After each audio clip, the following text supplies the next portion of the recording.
আজকে 13ই নভেম্বর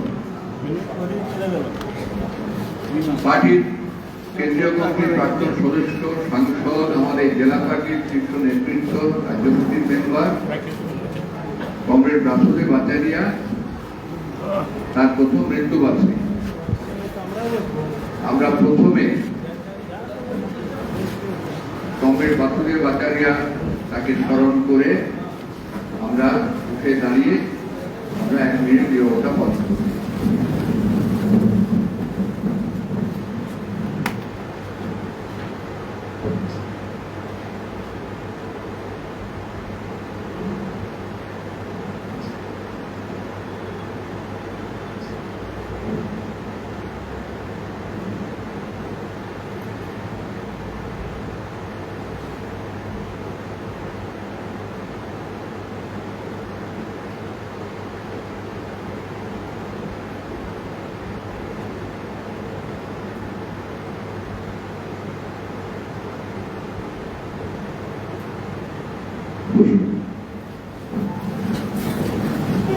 আমরা আরেকটি শোক প্রস্তাব নেব আজকে, এটা হচ্ছে যে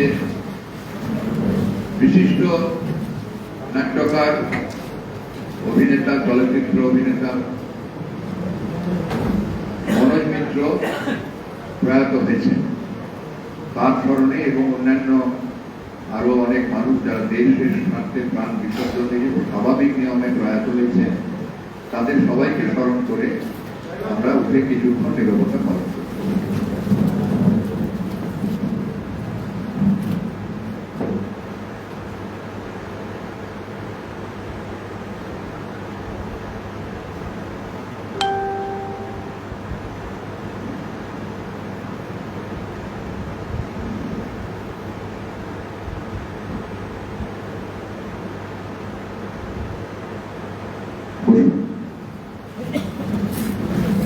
উপস্থিত কমরেড অমিয়দা, আমার সহকর্মী নেতৃত্ববৃন্দ এবং উপস্থিত কমরেড বন্ধুগণ, কমরেড বাসুদেব আচারিয়ার প্রথম প্রয়াণ বার্ষিকীতে স্মারক বক্তৃতা আমাদের জেলায়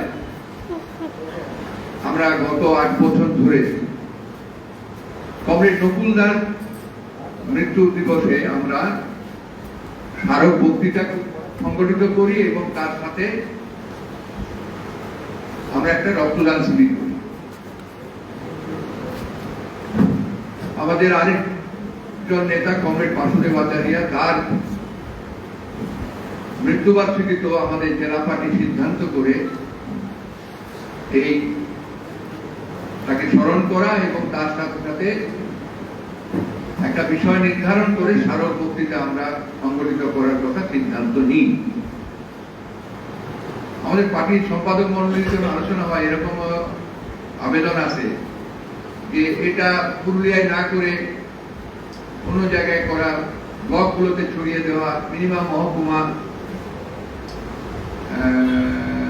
আমাদের জেলার 42টা এরিয়া কমিটির মধ্যে একটা এরিয়া কমিটি কাশীপুর উত্তর মানে আদ্রা বেশ করে দিত, তারা বলেছিল যে আমরা করি জেলা থেকে। আমরা আলোচনা করলাম যে না, এবছর প্রথমটা জেলা কেন্দ্র দিয়ে শুরু হোক। আপনাদের মনে আছে গত বছর 23 সালের 17ই ডিসেম্বর পুরুলিয়া ভিক্টোরিয়া মাঠে পার্টি রাজ্য কমিটির আহ্বানে পুরুলিয়া জেলা ভিক্টোরিয়া মাঠে হয়েছিল বাসুদেব আচারিয়ার মৃত্যুর পর তাকে স্মরণ করে সমাবেশ।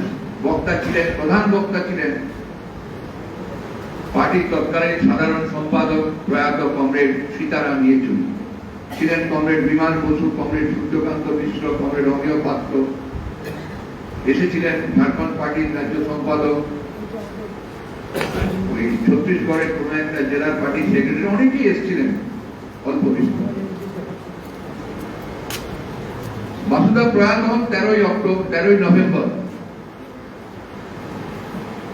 উনি পুরুলিয়া জেলায় তার মৃত্যুর আগে উনি পুরুলিয়াতে এসেছিলেন, মানে ওনার শেষ বক্তৃতা 6ই অক্টোবর 2023। শেষ দিকটায় আসতেন যেতেন, বারে বারে অসুস্থ হতেন এবং ফোন টোন করলে বলতেন আমি আগ্রায় যেতে চাই। হায়দ্রাবাদে থাকতেন, কারণ হায়দ্রাবাদের ওনার ছেলে, পুত্রবধূ, বৌদি, ওনার স্ত্রী সবাই হায়দ্রাবাদেই থাকতেন।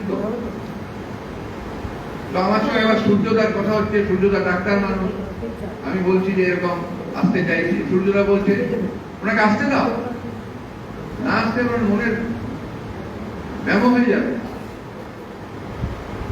আপনার ছেলে সেই সময় ব্যবস্থা করেছিলেন অক্টোবর মাসে প্রথম সপ্তাহে একবার নিজেই নিয়ে এলেন।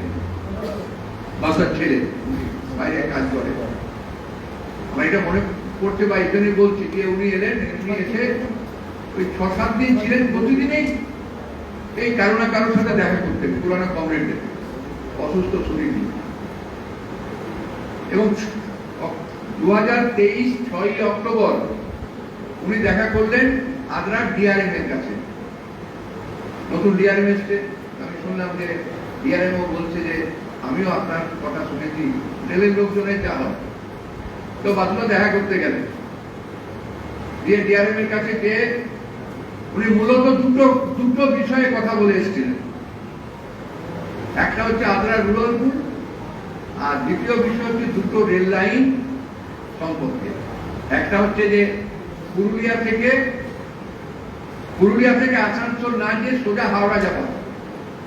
ওই যে কালীপাহাড়ি পাস দিয়ে উনি স্ট্যান্ডিং কমিটির চেয়ারম্যান থাকাকালীন যে সুপারিশ করেছিলেন যে গুডস যাবার যে লাইন, ওই লাইনটা যাত্রীবাহী যেন হয়। আমি এই নিয়ে ডিটেলসে যাচ্ছি না, ওইটা কতদূর হলো।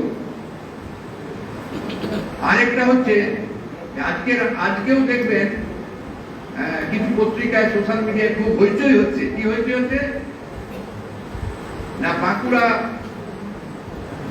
হাওড়া ইন্টারসিটি ভায়া মশাগ্রাম, এই লাইনটা কত দূর? কারণ মশাগ্রাম পর্যন্ত মিডিয়া কোথাও জানেন, আমি আজ বলছি না। তো এই লাইনটা যদি যুক্ত হয়ে যায় ইস্টার্ন সাউথ ইস্টার্ন, তাহলে 1.5 ঘন্টা সময় কম লাগবে বাঁকুড়ার লোকে।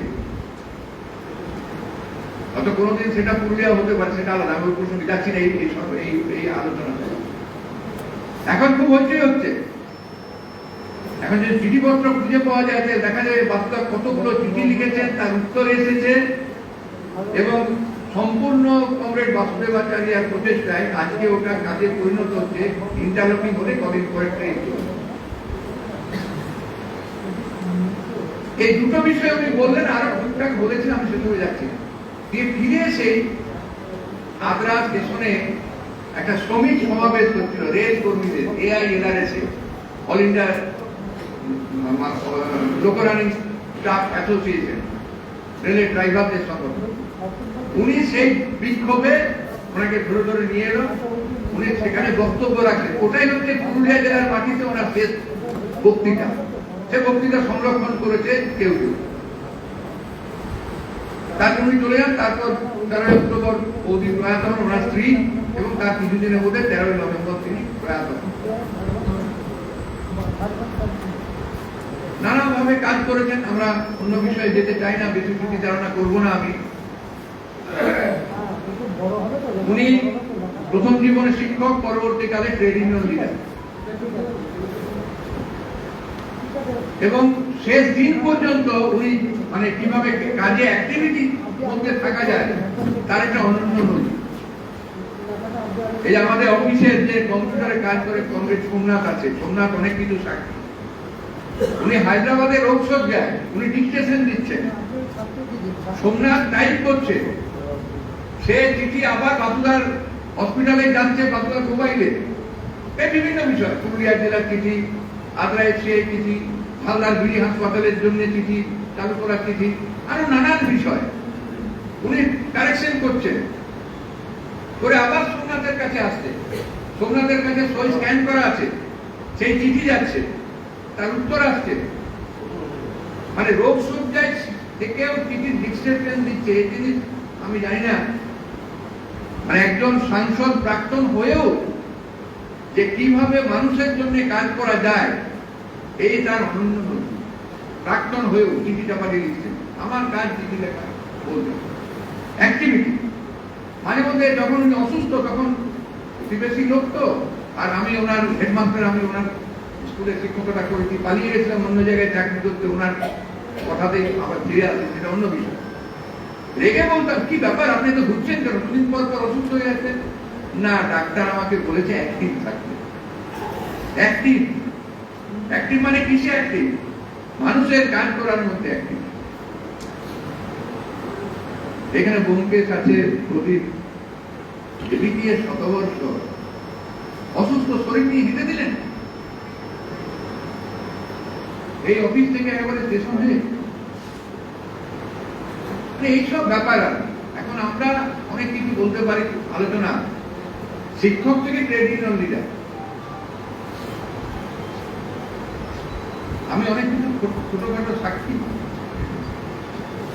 উনি একবারে রবীন্দ্র সেন আমাদের জেলা তখন পার্টির দায়িত্বে, বোম্বেতে সিআইটিউর কনফারেন্স, বলছে আপনি যাবেন কিসে বোম্বে? না আমি তো যাবো না, আমি তো ডেলিগেট। দেখি আপনি শ্রমিকদের এত কাজকর্ম করেন, আপনি ডেলিগেট নন। রবীন্দ্র উনি দেখা গেল বাস্তব ডেলিগেট, অবিভক্ত বর্ধমান জেলার কয়লা শ্রমিক ফ্রন্ট থেকে উনি ডেলিগেট। ওনার ট্রেড ইউনিয়নে পা রাখা শুরু হলো সেন্ট্রাল কাউন্সিলের মেম্বার। সেই শ্রমিক আন্দোলনে সেই টোটাল কাউন্সিলের নাম্বার ছাপানো আমার কাছে যাত্রা হলো ট্রেড ইউনিয়ন। না, তার আগেও ট্রেড ইউনিয়নের কাজ উনি করেছেন। সেটা হচ্ছে আদ্রায় কয়লা ও ছাই শ্রমিকদের একটা সংগঠন ছিল, coal and ash transshipment handling union. ইঞ্জিনে কয়লা ভরতো আর সেই ছাইগুলো বার করতো, তাদের সংগঠিত করেছিলেন সভাপতি ডিভিশন। মানে একদিকে হেডমাস্টার, একদিকে এবিটিএ সভাপতি নাকি, তার সাথে ট্রেড ইউনিয়ন। মানুষের জন্য কাজ, আমার কথাকে আমি ফুটিয়ে আনছি। মানুষের জীবনে অনেক রকম থাকে, রাজনীতি, সংগঠন, মতাদর্শ, মানুষের কাজ, সংসদীয় কাজ, সংসদীয় কাজ করতে করতে সংসদীয় মোহ, ব্যক্তিগত অপরিহার্যতা, যাই থাক না কেন।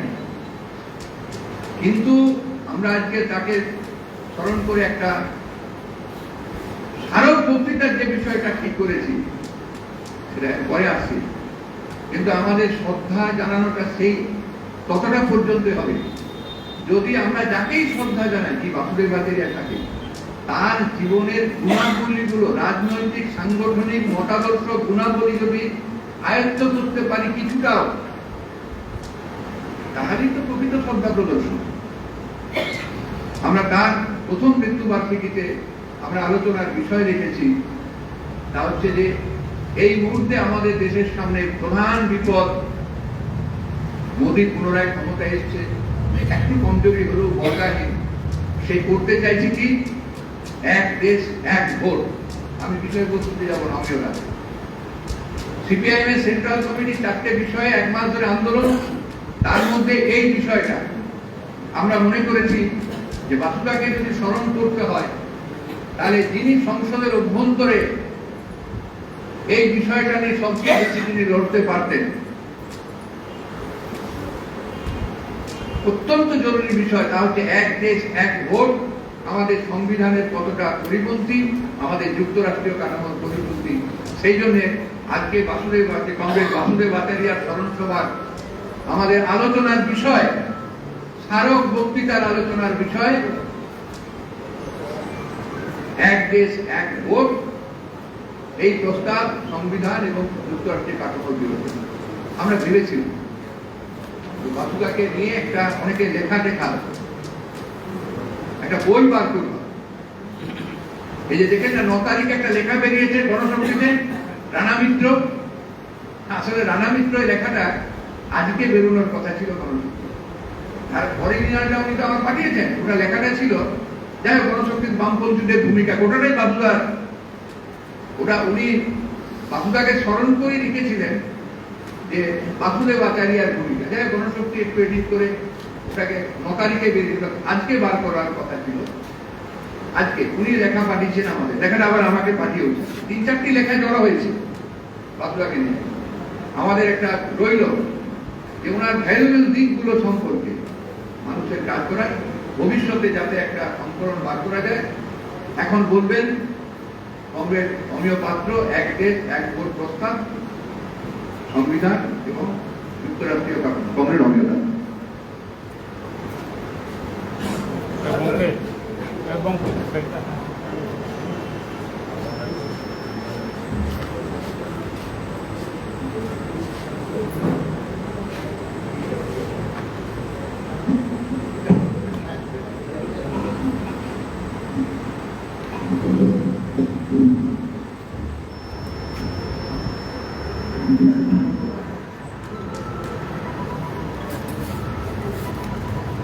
কংগ্রেস সভাপতি এবং কংগ্রেস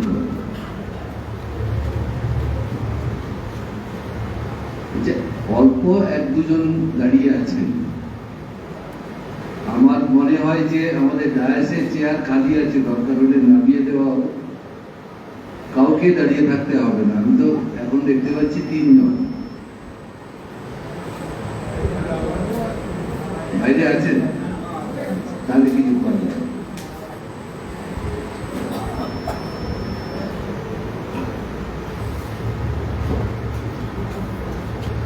আজকে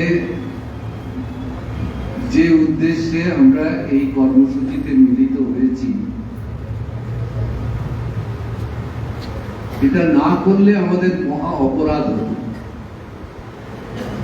বরঞ্চ প্রতি বছর এই কর্মসূচি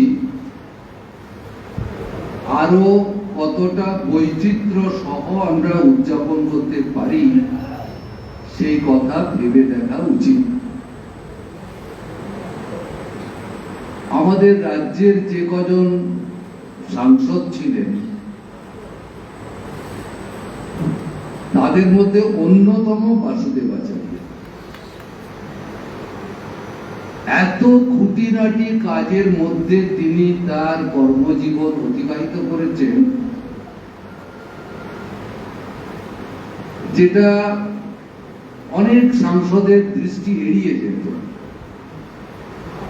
বড় বড় কাজ সেখানে অবদান রাখা সেটা তো একটা ব্যাপার, কিন্তু ছোট খুঁটিনাটি একটা রোগীর চিকিৎসা, সেটাও সাংসদ একটা রিকোয়েস্ট করে চিঠি লিখলেন ডাক্তারদের, মেডিকেল সুপারিনটেন্ডেন্টকে, প্রিন্সিপালকে, যে খুবই গরিব, ওদের তো দেখবার কেউ নেই, আমার মনে হয় যে আপনারা ওকে সুস্থ করে তুলতে পারবেন বলে একটা চিঠি। এবং তাতেই ডাক্তাররা খুশি, তারা যত্ন নিচ্ছেন, চিকিৎসা করছেন। তারা আবার ফোন করে বাসুবাবুকে বলছেন যে আপনার পেশেন্ট ভালো হয়ে গেছে। মানে এরকম খুঁটিনাটি কাজ আমরা অনেকে সেভাবে গুরুত্ব দিয়ে করি না, যেটা বাসুদা করতে পারে। প্রদীপ একটা কথা বলেছে আপনাদের সামনে যে বাসুদার কর্মজীবন সম্পর্কে একটা সংকলন পরের বছর নাগাদ আমরা প্রকাশ করতে পারি কিনা। সেখানে অভিমুখটা এরকম হওয়া উচিত যে বহুমুখী কাজের মধ্যে দিয়ে বাসুদা তার কর্মজীবন অতিবাহিত করেছেন, তা আজকের নতুন প্রজন্মকে উদ্বুদ্ধ করতে পারে কিভাবে, কতটা, কোন কোন প্রসঙ্গগুলো সেখানে আসলে সেটা নিয়ে যারা এসব ব্যাপারে একটু অভিজ্ঞ, লেখালেখি করেন, একটু মনস্তাত্ত্বিক ব্যাপারটা বোঝেন, এই যুগের ছেলেপুলেদের, সেই মতো করে যদি আগামী দিনে প্রকাশ করা যায়, সেটা যেমন বাসুদার প্রতি শ্রদ্ধা জানানো হবে, তেমনি আমাদের সব থেকে বড় সমস্যা যেটা, শুধু এটা আমাদের না, অন্য দলেরও, নতুন প্রজন্মকে সঠিক দিশায় পরিচালিত করা। অন্য দলে কম বয়সী ছেলেপুলে আছে, কিন্তু তাদেরকে অধঃপতনের পথে নিয়ে দেওয়া হচ্ছে। তারা আকৃষ্ট অন্য কারণে, দেশ, জাতি, মানব, অর্থনীতি,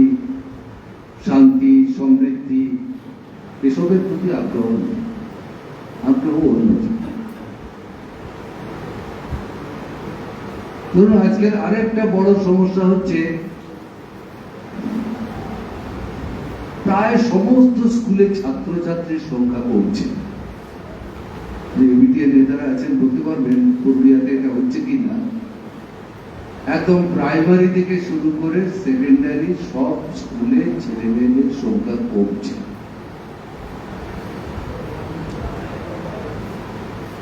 টাটাংরায় তো উপনির্বাচন হচ্ছে, কদিন ধরে ওই কাজটাই করছিলেন।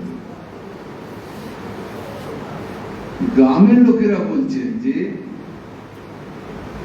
প্রাইমারি স্কুল পর্যন্ত আমরা ঠেলে ঠুলে পাঠাচ্ছি বটে বাচ্চাদের, কিন্তু এখান থেকে হাই স্কুলে ভর্তি হওয়ার পরে কেউ 1 বছর, কেউ 1.5 বছর, কেউ 6 মাস স্কুল যেতে যেতে বন্ধ করে দিচ্ছে।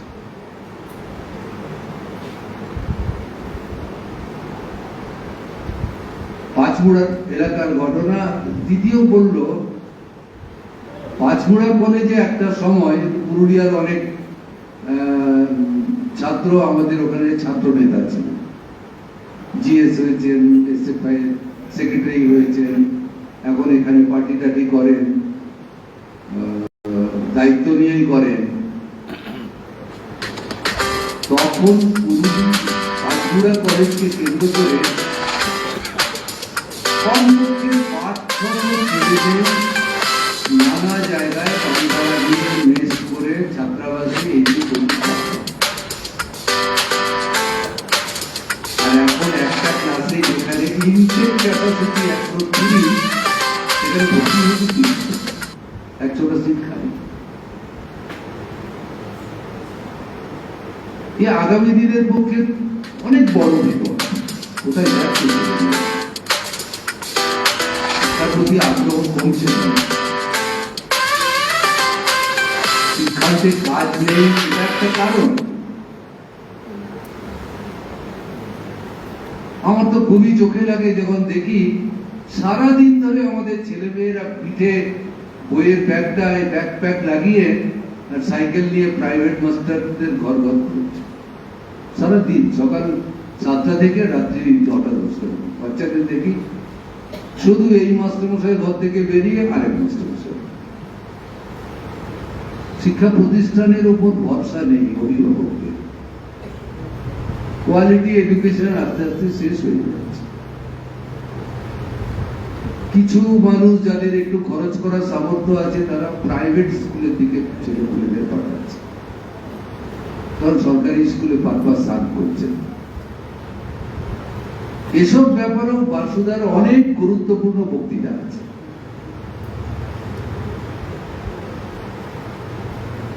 এখানে নানান মিটিং এ, সেমিনারে ইত্যাদিতে, আর এই ইস্যুতে পার্লামেন্টে দাঁড়িয়ে শিক্ষানীতি ইত্যাদি এসব প্রসঙ্গে বলতে গিয়ে আমাদের সত্যিকারের একটা বড় কাজ, ভালো কাজ করার একটা উৎসাহ থাকলে আমরা আমাদের রাজ্যের মানুষকে একটা মূল্যবান সংকলন গ্রন্থ উপহার দিতে পারব। শুধু একটাই বিষয় যে পার্লামেন্টের প্রসিডিংস যতদিন বাসুদা ছিলেন, কিছুটা বাসুদার ঘরেও পাওয়া যেতে পারে, আর তা না হলে পার্লামেন্টের লাইব্রেরিতে গিয়ে আমাদের সেটা সংগ্রহ করতে হবে। পার্লামেন্টের লাইব্রেরিতে যাওয়ার ক্ষেত্রে খুব একটা অসুবিধা হয় না। যাক, আমি আমার প্রসঙ্গে আসি। এক দেশ এক নির্বাচন, এটা হচ্ছে আজকের এই প্রথম মৃত্যুবার্ষিকীতে আমাদের আলোচনার বিষয়। এই কথাটা আমাদের অনেকের কাছে নতুন মনে হচ্ছে, কিন্তু কথাটা আগে উত্থাপিত হয়েছিল। 80-র দশকে নির্বাচন কমিশনের পক্ষ থেকেই একটা রিকমেন্ডেশন সেন্ট্রাল গভর্নমেন্টের কাছে পাঠানো হয়েছিল। তখন মোদি টোদিদের পাতা ছিল, সেটা একটা অন্য দৃষ্টিভঙ্গি থেকে বলা হয়েছে।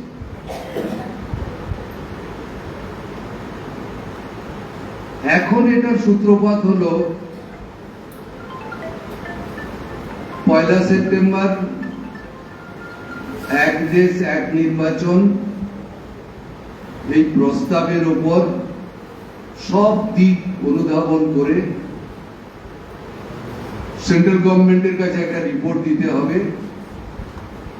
তার জন্য একটা হাই পাওয়ার কমিটি করা হলো, আমাদের প্রাক্তন রাষ্ট্রপতিকে মাথায় রেখে একটা হাই পাওয়ার কমিটি। তারপরের ঘটনাটা হচ্ছে যে ওই যে আমাদের নতুন পার্লামেন্ট ভবন হলো,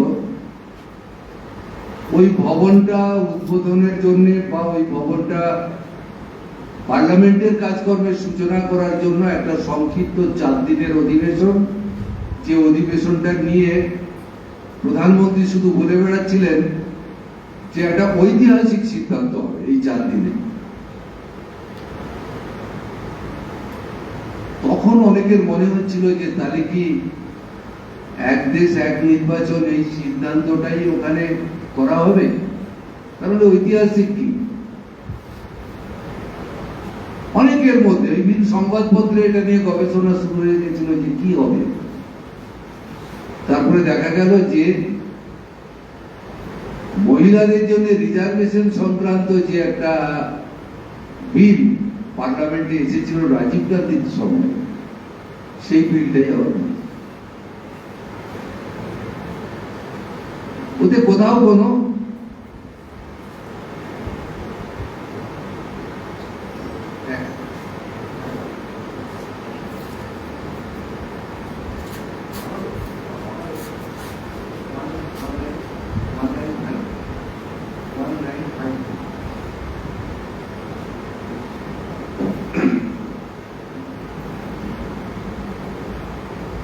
তাহলে ওখানে চমকের কিছু ছিল না।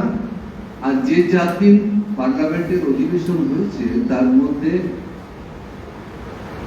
রামনাথ কোবিন্দ সাংবাদিক সম্মেলন করে বলেছিলেন যে আমরা আমাদের কমিটির মিটিংটা প্রথম রেখেছি 30 তারিখ। তাহলে বোঝাই গেল যে ওই হাই পাওয়ার কমিটির এখনো মিটিং হয়নি, কোনো রেকমেন্ডেশনের প্রশ্ন নেই, ওটা পার্লামেন্টের কোনো বিষয়বস্তু হচ্ছে। তারপরে সেটা এখন জমা পড়েছে গত 1 মার্চ, 18,000 পাতার রিপোর্ট রাষ্ট্রপতি ভবনে জমা করেছেন এই হাই পাওয়ার কমিটি। এবং তারা এক দেশ এক নির্বাচন এই প্রস্তাবের পক্ষেই যত ধরনের যুক্তি আছে সেই যুক্তির অবতারণা করেছে। সমস্ত রাজনৈতিক দলগুলোর মতামত গ্রহণ করা হয়েছে। আপনারা যারা নেট ঘাটেন তারা ওয়ান নেশন ওয়ান ভোট বলে একবার গুগলে সার্চ করুন, ওই 18,000 পাতার রিপোর্ট আপনি পাবেন। একবারে ঝকঝকে প্রিন্ট, আর বই উল্টানোর মতো করে পাতা উল্টানো যায়, পড়ে দেখতে পারেন। সব রাজনৈতিক দল মতামত দিয়েছে, তার মধ্যে আমাদের পার্টিও সেখানে মতামত দিয়েছে যে আমরা এটার বিরুদ্ধে। কেন বিরুদ্ধে তার যুক্তি টুক্তি ইত্যাদি কমরেড সীতারামী যদি তখন জীবিত ছিলেন, তিনি তার যুক্তি ওখানে উপস্থাপন করেছেন।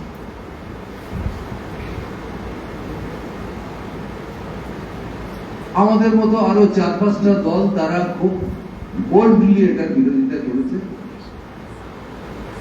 আর অন্য কিছু দল আছে তারা খানিকটা বিরোধিতা, 2-1 পয়েন্ট সমর্থন, এরকম এসব আছে।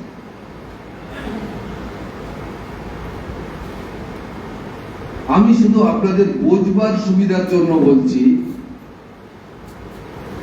আমাদের দেশে যখন প্রথম নির্বাচন হয় 1952,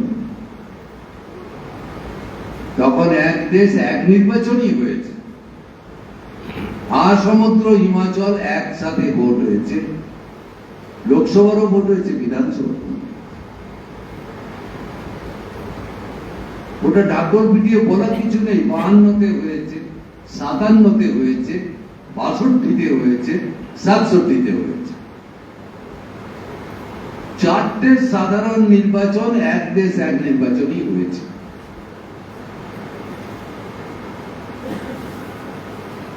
তারপরে তাল কেটে গেল।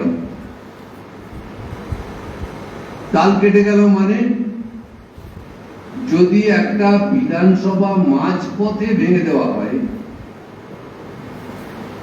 তাহলে তো সেখানে 6 মাসের মধ্যে নির্বাচন করতে হবে। আমাদের দেশে যা সংবিধান সেটাকে পরিবর্তন না করলে 6 মাসের মধ্যে নির্বাচন করতে হবে। প্রথম 356 ধারা প্রয়োগ করে যে সরকারটাকে ভাঙা হলো 1959 সালে, সেটা কেরলের সিপিআই পরিচালিত সরকার, তখন অবিভক্ত পার্টি। EMS নম্বুদ্রিপাদ্যার মুখ্যমন্ত্রী ছিল। এবারে 59 সালে ভেঙে দেওয়া হলো, ওটা কি 62 পর্যন্ত অপেক্ষা করবে তারপরে ভোট হবে? ততদিন পর্যন্ত রাষ্ট্রপতির শাসন, বকরমে কংগ্রেসের শাসন, এটা হতে পারে না। আর 67 পর 67, 68, 69, 70 এই সময়ে উত্তরপ্রদেশের সরকার ভাঙা হয়েছে, পশ্চিমবাংলায় দুবার সরকার ভেঙেছে। 67 ভোট হয়েছে, 69 ভোট হয়েছে, 71 ভোট হয়েছে। আমাদের দেশে 115 বার রাষ্ট্রপতির শাসন জারি করে কোন না কোন রাজ্যের সরকার ভাঙা হয়েছে। এর মধ্যে বেশি ভেঙেছে কংগ্রেস সরকার, এটা প্রায় 85 বার। 85টা রাজ্যের সরকার ভেঙেছে, মানে এক একটা রাজ্যে 2-3 বার ধরে 85।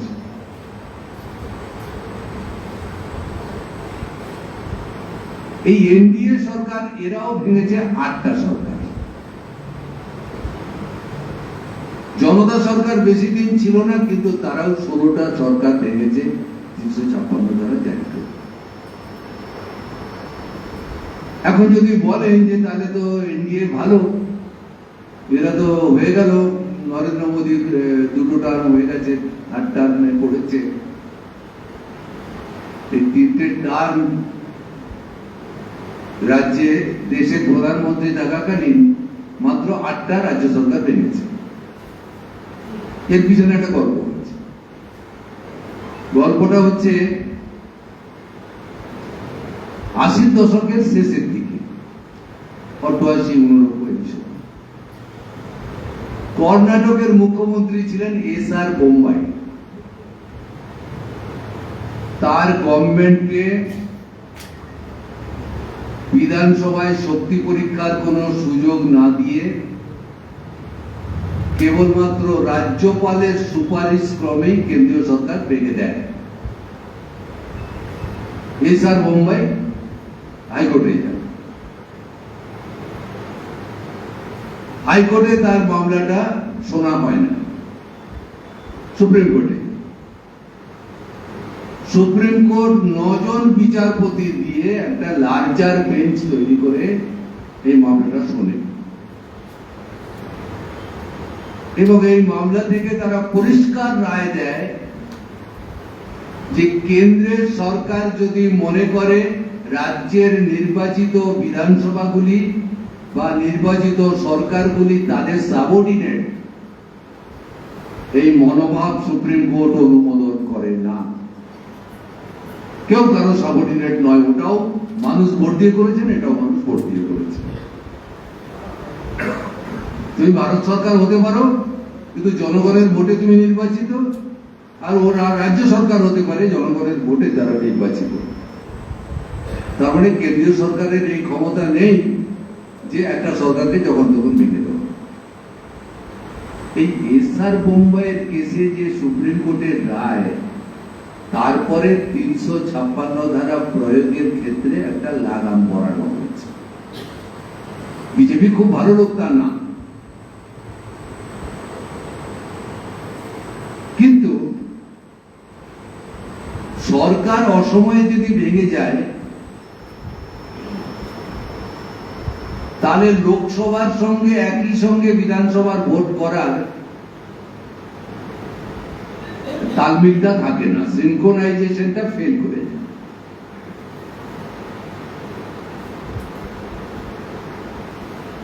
দ্বিতীয় ঘটনা হচ্ছে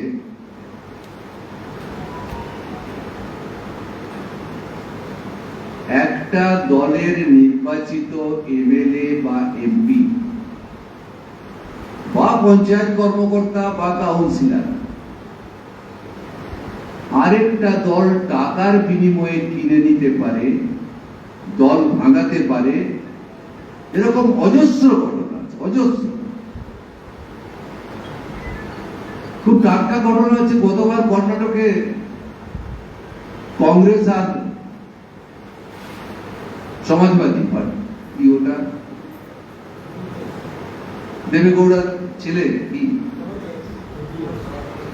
হ্যাঁ, জেডিএস, জনতা দল সেকুলার, কুমারস্বামী, ওকে মুখ্যমন্ত্রী করা হয়েছিল, কংগ্রেস সাপোর্ট করেছিল, কংগ্রেসের বেশি এমএলএ ছিল, বিজেপির ছিল 104। মেজরিটি পেতে গেলে, গভর্নমেন্ট করতে গেলে দরকার 112। বিজেপির টাকা দিয়ে 112টা কিনে নিল। 8টা কুমারস্বামীর দল থেকে, 4টা কংগ্রেস থেকে, সরকার পড়ে গেল। তাহলে যতবার সরকার পড়েছে, সব সরকার পড়ার পিছনে 356 ধারার ভূমিকা আছে এমনটা নয়। সরকার পড়ার পিছনে দল ভাঙানোর কেস আছে। ধরুন আমাদের পশ্চিমবাংলায় আমরা তো 34 বছর ছিলাম, তার আগে কংগ্রেস 30 বছর ছিল, একটা না, মাঝখানে খুচরো ব্যবহার আছে। এই যে একটা দলের লোককে আরেকটা দল ভাঙিয়ে নেওয়া ইত্যাদি, এইটা আমাদের পশ্চিমবাংলায় এই ঘোড়া কেনা বেচা খুব একটা ছিল না। এটা আমদানি করত তৃণমূল কংগ্রেস।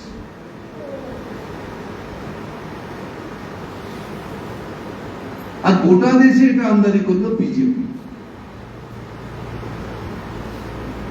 এই দুটো দলের মধ্যে বোঝাপড়াটা এরকম যে প্রদীপ বলার সময় বলল যে সব থেকে বিপদ হচ্ছে বিজেপি নামক একটা দল এখন দেশের মাথায় বসে আছে। এর থেকে বড় বিপদ আর কিছু হতে পারে না। এই যে ধর্মের ভিত্তিতে দেশকে ভাগ করে দেওয়া ইত্যাদি, এখানে ধর্মকর্মের কোনো প্রশ্ন নেই। প্রশ্নটা হচ্ছে ক্ষমতা, রাজনৈতিক ক্ষমতা। এবারে লোকসভা নির্বাচনের পরে নবনির্বাচিত এমপি, এনডিএর এমপি, বিজেপি এবং বিজেপির সঙ্গে যে দলগুলো আছে, তাদের যখন মিটিং হচ্ছিল, নরেন্দ্র মোদী ওই হলে প্রবেশ করলেন এরকম হাত তুলে জয় জগন্নাথ বলে, জয় শ্রীরাম বলে। দেখেছি, খেয়াল আছে আপনাদের? কারণ অযোধ্যা এবং তার ধারের পাশে সব কটা লোকসভা কেন্দ্রে বিজেপি হেরে গেছে। সেই জন্য মোদীর অভিমান হয়েছে, কারণ রামলালাতে প্রাণ সঞ্চার করা, তার জন্য 9 দিন ডাবের জল খেয়ে থাকা, এইসব করার পরে পুরো হেরে পড়ল। চলো, রামের নাম আর নিল না। আর ওড়িশাতে ভালো ফল করেছে এবার বিজেপি, তাই জয় জগন্নাথ করে ফেললেন। আসল ধর্ম নয়, রাম নয়, জগন্নাথ নয়, অন্য কিছু নয়, পলিটিক্স, পাওয়ার। তত্ত্বটা কি? আমাদের দেশে হিন্দু আর মুসলিম পার্সেন্টেজটা দেখে নিয়েছে। আমাদের যেমন পশ্চিমবাংলায় 30% মুসলিম, 70% অমুসলিম। তো গোটা দেশে দেখে নিয়েছি হিন্দু ব্যাপক মেজরিটি। 70-30 যদি হয়, ওরা বলছে হিন্দুকে যদি ইউনাইটেড করা যায় তাহলে কেউ কোনোদিন বিজেপিকে পরাস্ত করতে পারবে না, স্থায়ীভাবে বিজেপি ভারত শাসন করবে। এই শিক্ষাটা মমতা ব্যানার্জি নিয়েছেন যে 30% মুসলিমের ভোট যদি আমার ঝুলিতে থাকে তাহলে আমাকে কেউ কোনোদিন পশ্চিমবাংলার ক্ষমতা থেকে সরাতে পারবে না। এখান থেকে বিভাজনের রাজনীতির উৎস। রাজনৈতিক ক্ষমতা ধরে রাখার প্রয়োজনেই বিভাজন।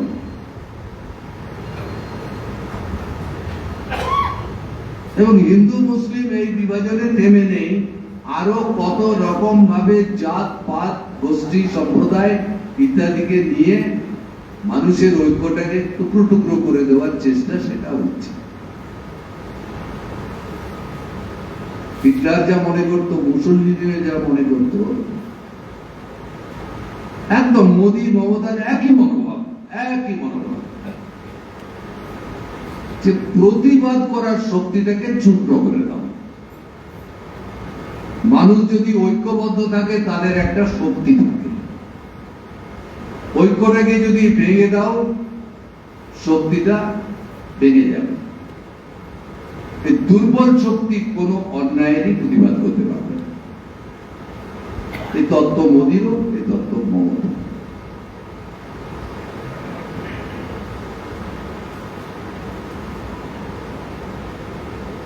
মমতা মনের আনন্দে বিজেপি চাষ করেছে। ধান চাষ করেন, পান চাষ করেন, আলু চাষ করেন, মুরগি চাষ করেন, মাছ চাষ করেন, কত রকমের চাষ করেন। মমতাও একটা চাষ করেছে, সেটা বিজেপি চাষ। বিজেপির শাখা 400 থেকে বেড়ে 2100 হয়েছে। এই যে আরএসএস এর শাখাগুলো বাড়ছে 400 থেকে 2100, কে সার দিচ্ছে, জল দিচ্ছে, পরিচর্যা করছে কে? কেন? একটা জিনিস পরিষ্কার বোঝা গেছে যে বিজেপি থাকলে হিন্দু হিন্দু বলবে। এখন হিন্দু কথাটা কম ব্যবহার করছে আমি দেখলাম। বেশ করে শুভেন্দু অধিকারী বক্তৃতা করলে বলে সনাতনীদের উপর নির্যাতন, সনাতন ধর্মের উপর আক্রমণ হচ্ছে ইত্যাদি।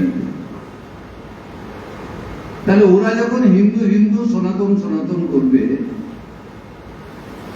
তখন যাদেরকে ইঙ্গিত করে এইসব কথাগুলো বলা হয় তারা বাঁচার জন্য ঐক্যবদ্ধ হবে। এবং এই ঐক্যবদ্ধ মাইনরিটিরা তারা যিনি ক্ষমতায় আছেন, যার হাতে পুলিশ আছে, পরিত্রাণ পাওয়ার জন্য, রক্ষার জন্য তার পাশেই মমতার পারপাস সার্ভ করে যাচ্ছে, বিজেপির পারপাসও সার্ভ করে।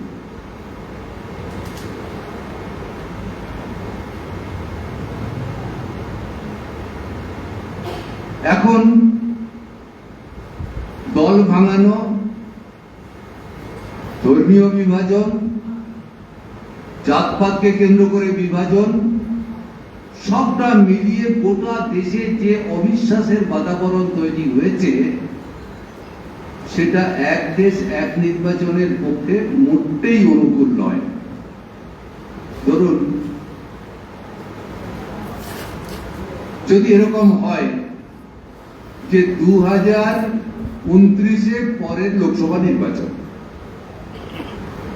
24-এ ভোট হয়েছে, পরেরটা নর্মালি 29-এ, তাহলে 29-এই পশ্চিমবাংলার বিধানসভা নির্বাচন হবে। তাহলে 26-এ যে নির্বাচন ডিউ হয়েছে সেটা কি হবে? 26টা কি আরো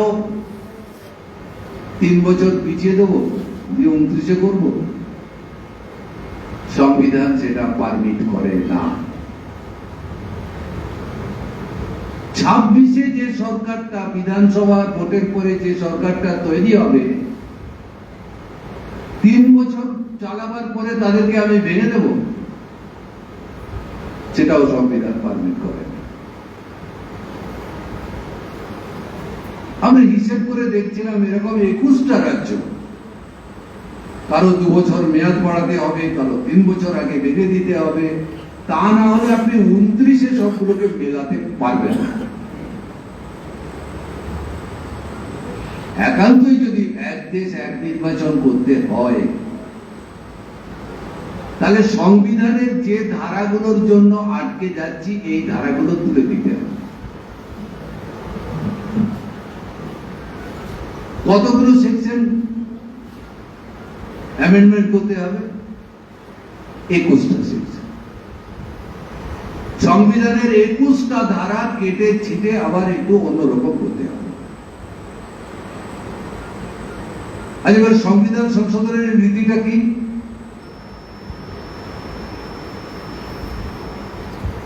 দুই তৃতীয়াংশ সংখ্যাগরিষ্ঠতাতে সংশোধনী পাশ করাতে হবে। তারপর এই যা পাস করার পরে যেটা দাঁড়ালো সেটা অন্তত আমাদের দেশের অর্ধেক বিধানসভাতে র্যাটিফিকেশনের জন্য পাঠাতে হবে। বিধানসভাতে একটা প্রস্তাব নিতে হবে যে আমাদের দেশের সংবিধান যেভাবে সংশোধিত হয়েছে, সম্প্রতি সেটা 72তম সংশোধন বা 75তম সংশোধনীতে যেভাবে পাস করা হয়েছে, পশ্চিমবঙ্গ বিধানসভা হুবহু সেই সংশোধনীটি অনুমোদন করছে বা সহমত পোষণ করছে সর্বসম্মতিতে। এই র্যাটিফিকেশন অর্ধেক বিধানসভা থেকে এটা পাস করাতে হবে। এখন বিজেপি দেখছে যে ওটা করা যাবে না। ইতিমধ্যে আপনি দেখেছেন যে আগে তো পার্লামেন্টে সব মানে কোনো আলোচনা ছাড়াই সব পাস করে দিত। এখন এই যে ওয়াকফ নিয়ে একটা সংশোধনী এনেছিল বিজেপি, ওয়াকফ প্রপার্টি ইত্যাদি নিয়ে, সেই সংশোধনীটা তারা পাস করাতে পারল না। বিরোধীরা বলল না, বিনা আলোচনায় পাস হবে না, এটা আপাতত জয়েন্ট পার্লামেন্টারি কমিটিতে পাঠিয়ে জয়েন্ট পার্লামেন্টারি কমিটিতে পাঠিয়ে দেওয়া হচ্ছে। ওই যে একদিন বোতল ভেঙে এর হাত কেটে গেছিল না, ওই যে হুগলির এমপি কল্যাণবাবুর হাত কেটে গেছিল বোতল ভেঙে, খুব অসভ্যতা করেছে। সেটা হচ্ছে বিজেপির এমপি আমাদের উকিল বাবু, জজ বাবু আর উকিল বাবু দুজনের কথা কাটাকাটিতে উত্তেজনা এটা হচ্ছে। সেটা হচ্ছে ওয়াকফের মিটিং ছিল। ওয়াকফ এইটা পাস করাতে এরা পারবে না। তার কারণ হচ্ছে মুসলিমদের সব থেকে বড় সংগঠন ওই যে মাদানি, যার নেতা কি উলেমায়ে হিন্দ একটা আছে, যে পশ্চিমবাংলাতে একজন মন্ত্রী আছে না, জামায়াতে উলেমায়ে হিন্দ, এই হচ্ছে ওদের সংগঠনটার নাম। সব থেকে প্রাচীন মুসলমানদের সংগঠন, সব থেকে বেশি মুসলমান এই সংগঠনের মধ্যে আছে। তার যিনি নেতা তার নাম মোহাম্মদ মাদানি। তিনি নীতিশ কুমারকে ডেকে বলেছেন, ওয়াকফের ব্যাপারে যদি তোমরা বিজেপির সঙ্গে একমত হয়ে বিলটা পাস করাও, তাহলে সামনে বিধানসভার ভোট আছে, দেখে নেব। নীতিশ কুমার এবারে চুপ মেরে গেছে। চন্দ্রবাবু নাইডুর জয় পরাজয় অন্ধ্রপ্রদেশের ভবিষ্যৎ অনেকটাই নির্ভর করে মুসলিম ভোটের উপর। তাকেও মাদানি আলটিমেটাম দিয়েছে, তারপর ও চুপ হয়ে গেছে। এখন নরেন্দ্র মোদীর কত হিম্মত দেখা যাক, ওয়াকফ বিলটা পাস করাতে পারবে। কারণ নরেন্দ্র মোদীকে তো এখন ক্র্যাচ নিয়ে চলতে হয় না, ওনার নিজের চলার ক্ষমতা নেই, ওনার দুটো ক্র্যাচ লাগে, ডান দিকে একটা, বাঁ দিকে একটা, চন্দ্রবাবু নাইডু একটা ক্র্যাচ আর একটা নীতিশ কুমার। ক্র্যাচ গুলো অকেজো হয়ে গেলে তো উনি এগোতে পারবেন না। প্রশ্ন হচ্ছে এইরকম একটা সরকার তারা চাইলেই কি সংবিধানটাকে কেটে ছিটে যেভাবে সংশোধন করতে চাইছে, সংবিধানের মৌলিকত্বকে খর্ব করতে চাইছে, সেটা করা সম্ভব?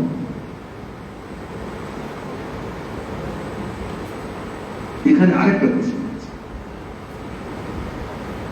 যে আচ্ছা ঠিক আছে, এত ভোট, ওরা তো কারণ দেখিয়েছে এই যে ভোট বেশি হলে টাকা খরচা বেশি হয়, ভোট বেশি হলে মডেল কোড অফ কন্ডাক্ট যতদিন চালু থাকে ততদিন উন্নয়নের সব কাজ বন্ধ থাকে, ভোট বেশি হলে স্কুল ফুল সব বেশি ছুটি থাকে আর মাস্টারমশাইদেরকে ভোটের ডিউটি করতে হয় বারে বারে। 5 বছরে একটা ভোট হলেই ভালো, বিধানসভা লোকসভা একসাথে হবে, তার 100 দিনের মধ্যে পঞ্চায়েত এবং পৌরসভার ভোট হবে, ব্যাস চুকে গেল। 2024-এ লোকসভা হলো, বিধানসভা হলো, 2024-এ পৌরসভা হলো, পঞ্চায়েত হলো, তারপরে এখন 2029 পর্যন্ত আর কোনো ভোট নেই। তাতে খরচা কমবে, তাতে সময় বাঁচবে, তাতে অন্য যে কাজে হ্যাম্পার হচ্ছিল সেটা কম হবে। এটা হচ্ছে ওদের চুক্তি। আমি যেটা বলছি সেটা হচ্ছে টেকনিক্যাল দিক, পলিটিক্যাল দিক। এইটা যদি করতে হয়, সংবিধানকে যদি এইভাবে সংশোধিত করতে হয়, তাহলে রাজনৈতিক দলগুলোর মধ্যে ঐক্যমতের ভিত্তিতে আপনাকে আগাতে হবে। এবার আপনি দেখুন কতগুলো রাজ্য আছে যারা আঞ্চলিক দল শাসন করে। চন্দ্রবাবু নাইডুরা যে একটা রাজ্য চালাচ্ছে আঞ্চলিক দল, ওড়িশাতেও একটা আঞ্চলিক দল ছিল, এখন নেই। পশ্চিমবাংলা চালাচ্ছে আঞ্চলিক দল, নর্থ ইস্টের সব কটা একমাত্র ত্রিপুরা বাদ দিয়ে সব আঞ্চলিক দল চালায়। মহারাষ্ট্রে ওরকমই একটা সরকার ছিল। এই আঞ্চলিক দলগুলো কখনো জাতীয় স্বার্থের কথা ভাবে না। সব ভোট একসাথে হবে বলে তৃণমূল বলবে আচ্ছা ঠিক আছে ঠিক আছে, আমাদের 3 বছর ছিল, দরকার নেই, ভোট করে দিন, বলবে। ওরা বলবে কোথায় কি হচ্ছে আমার দেখার দরকার নেই, আমার বাংলা, এর বাইরে আমি কিছু বলবো। ওই যে নীতিশ কুমার একটা সরকার করেছে, ওখানে ও তার আঞ্চলিক দলের সব স্বার্থই দেখবে, জাতীয় স্বার্থ দেখবে। যে কথা বলা হচ্ছে যে বিপুল পরিমাণ খরচার টাকা বেঁচে যাবে, সত্যি কি নরেন্দ্র মোদী সরকার টাকা খরচ বাঁচাবার চেষ্টা করে? সরকারিভাবে একটা নির্বাচনে যেখানে 3000 কোটি বা 5000 কোটি টাকা খরচা হচ্ছে সর্বোচ্চ, বেসরকারিভাবে নির্বাচনে খরচা হচ্ছে 75,000 কোটি টাকা।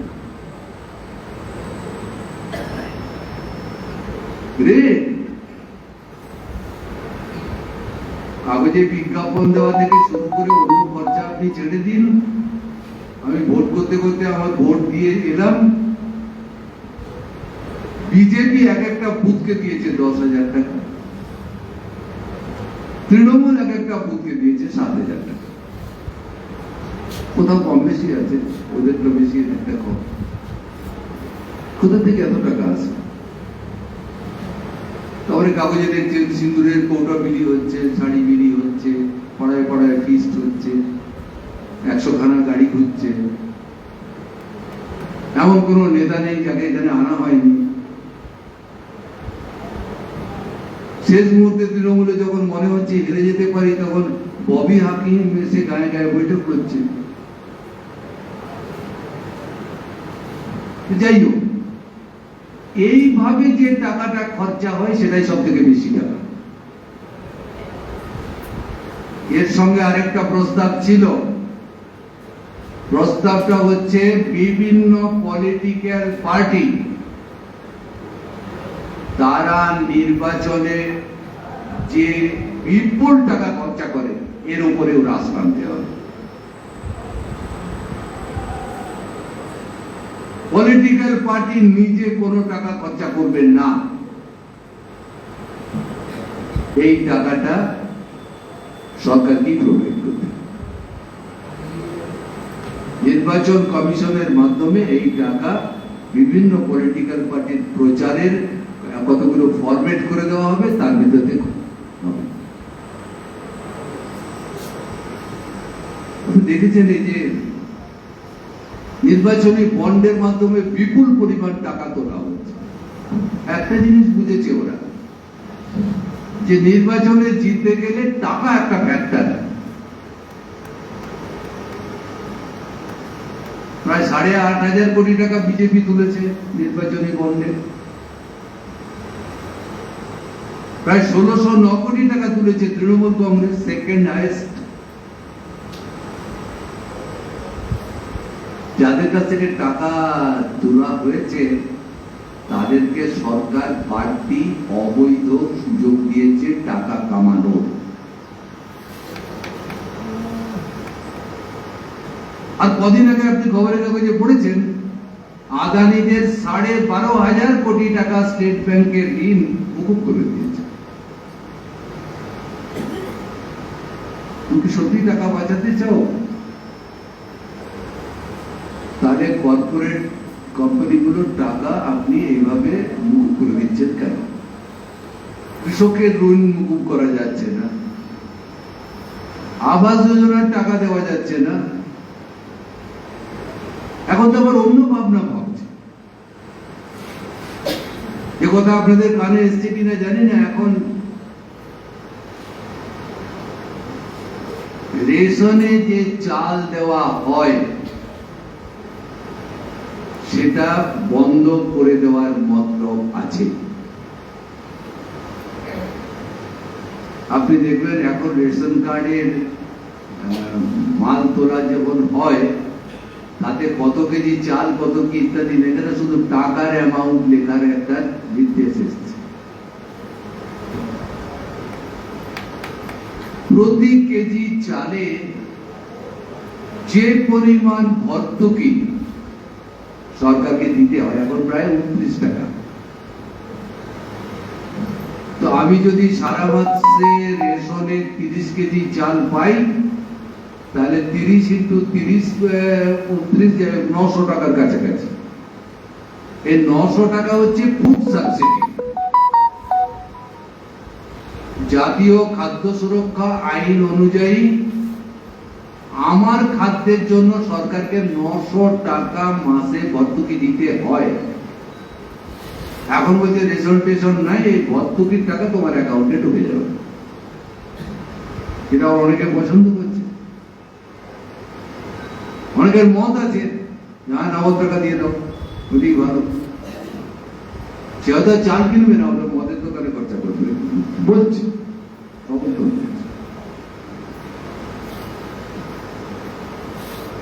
এই যে বিভিন্ন পরিবর্তন গুলো আসছে তার পিছনে ইন্টারেস্ট আছে। আমরা বলতে চাইছি নির্বাচনটা যদি স্বচ্ছ করতে হয় তাহলে অগাধ টাকার খেলা নির্বাচনে বন্ধ করা যায়, সেদিকে কর্ণপাত করা হচ্ছে। তুমি তো আগে অনেক কথা বলেছো, এক দেশ এক নির্বাচন এখানে বলা হচ্ছে। তার আগে বলেছিল এক দেশ এক বাজার, এক দেশ এক ট্যাক্স, এক দেশ এক ভাষা, তারপরে এক দেশ এক দল, এক দেশ এক নেতা। সে নেতা হবে নরেন্দ্র দামোদর দাস মোদী। যখন গোটা দেশে হিন্দিকে চাপাবার চেষ্টা হলো তখন সাউথের 4টা স্টেট বললো না, মানব পারল না। প্রথম কথা হচ্ছে এক দেশ এক জাতি, এটাকে ঠিক করো।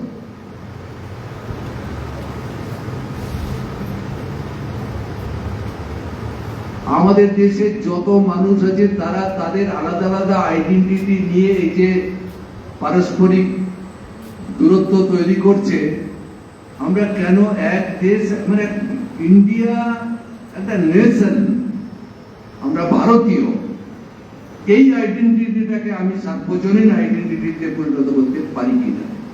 তাহলে এক দেশ এক ভোটের রাস্তায় গাড়িটা আগানো যাবে। তুমি মানুষের মধ্যে বিভেদটা তৈরি করে রাখবে, নেশনের ধারণাটাই তাদের মধ্যে সঞ্চালিত হবে না। কেউ হিন্দু, কেউ মুসলমান, কেউ খ্রিস্টান, কেউ জৈন, কেউ বৌদ্ধ, কেউ আদিবাসী, কেউ দলিত, আর এক জাতি এক ভোট। এক জাতি হয়নি, আগে এক জাতি হয়। আমাদের মধ্যে এই ফিলিংসটা তৈরি হোক আমরা একটাই জাতি। তারপরে একটা ভোটের প্রশ্ন আসবে, আগে একটা জাতির প্রশ্ন আসবে, তারপরে একটা ভোটের প্রশ্ন।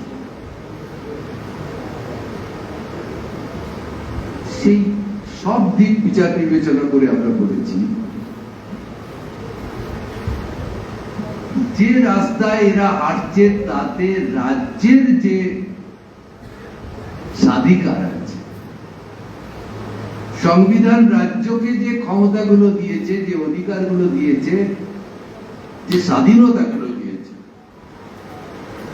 এটা খর্ব হবে।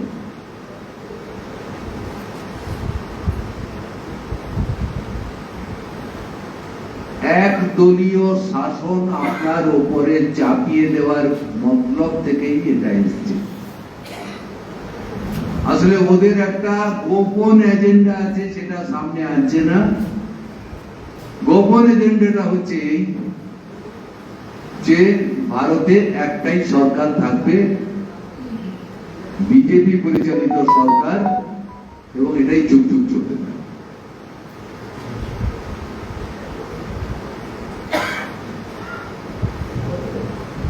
এই কারণে তারা এই এক দেশ এক নির্বাচন এটাই দিয়ে আসছে। এখন এটা পার্লামেন্টে ফেলবে, যা শুনছি শীতকালের অধিবেশনে পার্লামেন্টে এই প্রস্তাবটা বিল আকারে তারা নিয়ে আসবে। সমস্ত রাজনৈতিক দলগুলোর কাছে আবেদন করবে যে আমরা যাতে সংবিধানের এই 18-21টা সংশোধনী একই সঙ্গে পাশ করাতে পারি, তার সঙ্গে যাতে কোনো বিধানসভায় আমাদের এই সংশোধনীটা র্যাটিফিকেশনের জন্য পাঠাতে না হয়, ওই ধারাটা যেখানে আছে সংবিধানের সেটাকেও বাদ দিতে চাইছে। অনেকটাই সংবিধানের মৌলিকত্ব খর্ব করার চেষ্টা হচ্ছে।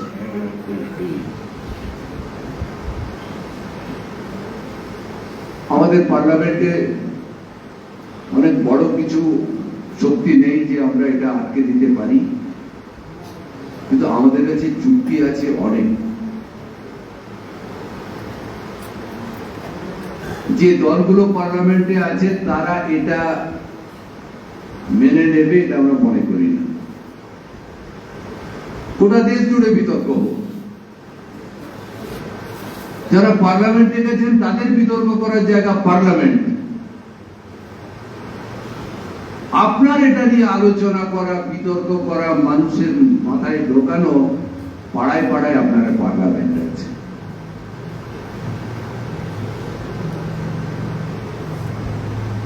এখন এই আলোচনাটা পাড়ায় পাড়ায় চলতে থাকুক।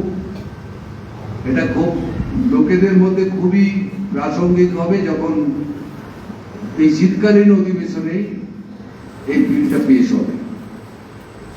অন্তত তখন পাড়ার লোকেরা বলবে যে এটা অনেক আগেই পার্টি আমাদের বলেছে, বা এর ভালো মন্দ আলোচনা হোক। আরো 5 রকমের 5টা যুক্তি থাকতে পারে মানুষের মনে, আসুক, উঠে আসুক। যত আলোচনা হবে তত রাজনৈতিক চিন্তার ক্ষেত্রেও একটা স্বচ্ছতা আসবে। সেই জন্য আপনারা খুব কি বলবো সমসাময়িক একটা ভাবনা, যা গোটা দেশের মানুষের বিতর্কের প্রধান উপাদান, সেইটাকে আপনারা বাসুদার প্রথম মৃত্যুবার্ষিকীতে আলোচনার জন্য রেখেছেন, এই আলোচনাটা তলার দিকে আমাদের নিয়ে যাওয়া দরকার। এর সঙ্গে আর অন্য কতগুলো প্রশ্ন যুক্ত আছে, আমি তার মধ্যে যেতে চাইছি না। সেটা হচ্ছে হিটলার, মুসোলিনি তারা যেভাবে একটা ফ্যাসিস্ট রাজ কায়েম করেছিল, যে ভাবনা থেকে, যে স্বপ্ন থেকে, যে উদ্দেশ্য থেকে, তা থেকে আমাদের যে সরকারটা চলছে আর তারা যে সিদ্ধান্তগুলো নেওয়ার চেষ্টা করছে, এই এক দেশ এক নির্বাচনের মতো প্রশ্ন, তার মধ্যেও ফ্যাসিস্ট চিন্তাধারার রিফ্লেকশন আছে। আমি সেটার মধ্যে গেলাম না। পরে এটা নিয়ে হয়তো আরো আলোচনা করতে হতে পারে, পার্টিতে, পার্টির বাইরে, বিভিন্ন গণসংগঠনে, বিভিন্ন সামাজিক ফোরামে, সর্বত্রই আলোচনা হতে পারে। সেই আলোচনার সুযোগ থাকলে সেটাকে ব্যবহার করুন। এই হচ্ছে সাধারণভাবে এক দেশ এক নির্বাচন সম্পর্কে আমার কথা। ভবিষ্যতে আপনাদের এই উদ্যোগটাকে আপনারা অব্যাহত রাখবেন, এই কামনা করে আমার বক্তব্য শেষ।